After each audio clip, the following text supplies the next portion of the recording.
হ্যাঁ, গত পর্বে আমরা দেখেছিলাম যে ইমেজ কি কিভাবে আমরা আমাদের এনভায়রনমেন্টকে সেট আপ করতে পারি ওপেনসিভি উইথ পাইথনের কাজ করার জন্য বা ইমেজ নিয়ে পরবর্তীতে কাজ করার জন্য। তো আজকে আমরা আলোচনা করতে যাচ্ছি ইমেজকে কিভাবে আমরা এডিট করতে পারি, ইমেজকে কিভাবে আমরা শো করাতে পারি এবং ইনফিনিটলি আমরা কিভাবে ইমেজকে শো করাতে পারি। তো চলুন আমরা শুরু করি।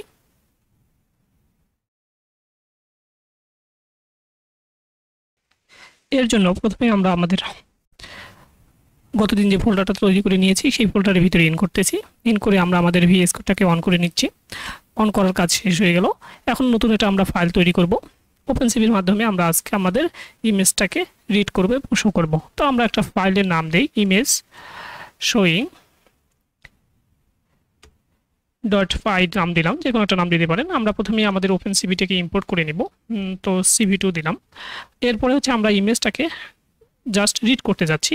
তো আমরা ইমেজ দিলাম, ইমেজ মানে যে কোনো একটা ভেরিয়েবলের ভিতরে রিড করে রাখতে যাচ্ছি। তারপরে হচ্ছে CV2 ডট আমরা যে ওপেন সিভি থেকে ইমরিডের মাধ্যমে আমরা রিড করব, ইমরিড ফাংশনের মাধ্যমে। এই ফাংশনের ভিতরে আমাদের পার্টটা বলে দেওয়া লাগবে এবং আমাদের ধরেন ইমেজ রয়েছে এই ফোল্ডারে। আপনার যে ফোল্ডার থাকবে সেই ফোল্ডারের ডিরেক্টরিটা কপি পেস্ট করবেন এখানে। তো এখানে সিঙ্গেল স্ল্যাশ আপনার নিবে না, ডাবল স্ল্যাশ আপনি ইউজ করবেন। ডাবল স্ল্যাশ আমি ইউজ করতেছি।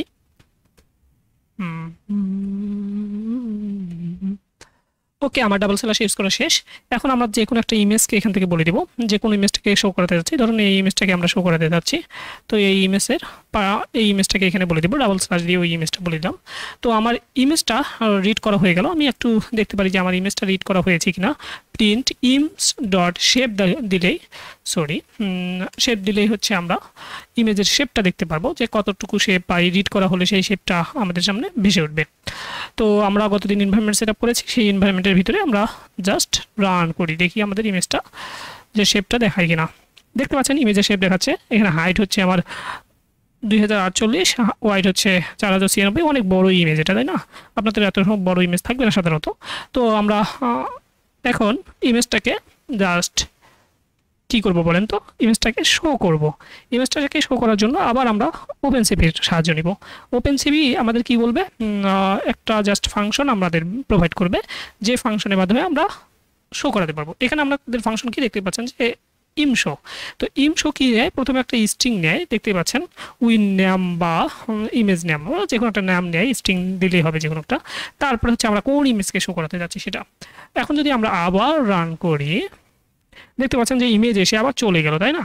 তো আমরা তো ইমেজটাকে দেখতে চাচ্ছি। তো ইমেজটাকে ইনফিনিট টাইম পর্যন্ত, যতক্ষণ পর্যন্ত না আমার মানে ল্যাপটপের কোনো একটা বাটনকে প্রেস করা না হবে, ততক্ষণ পর্যন্ত ইমেজটা রাখার জন্য আমরা একটা ওয়েট কি ইউজ করতে পারি। সেটা হচ্ছে CV2 মাধ্যমে বা ওপেন সিভির মাধ্যমে একটা ওয়েট কি নিব আমরা। এবং ওয়েট কিতে আমরা এখানে 0 দিলে সেটা ইনফিনিট টাইম পর্যন্ত ইমেজটা দেখাবে, যতক্ষণ পর্যন্ত না আমরা আমাদের পিসিতে কোনো একটা বাটন কি মানে প্রেস করি।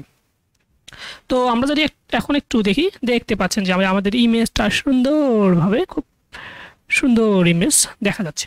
তো আমরা এর মাধ্যমে দেখলাম যে কিভাবে আমরা আমাদের ইমেজটাকে শো করাতে পারি এবং ইনফিনিট টাইম শো করাতে পারি। এখন যদি আমি মানে আমার পিসির কোনো একটা বাটনকে প্রেস করি, যে কোনো একটা বাটন, তাহলে এই ইমেজটা চলে যাবে। তো আমি ইন্টার প্রেস করলাম, চলে গেলাম। তো তাহলে আমরা কি শিখলাম, ইমেজকে কিভাবে রিড করতে হয়, ইমেজকে কিভাবে শো করতে হয়।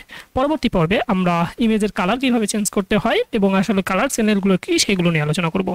তো দেখতে থাকুন এবং এনজয় করতে থাকুন আমাদের অনির্বাণ আইটির এই সুন্দর ভিডিও সমূহ।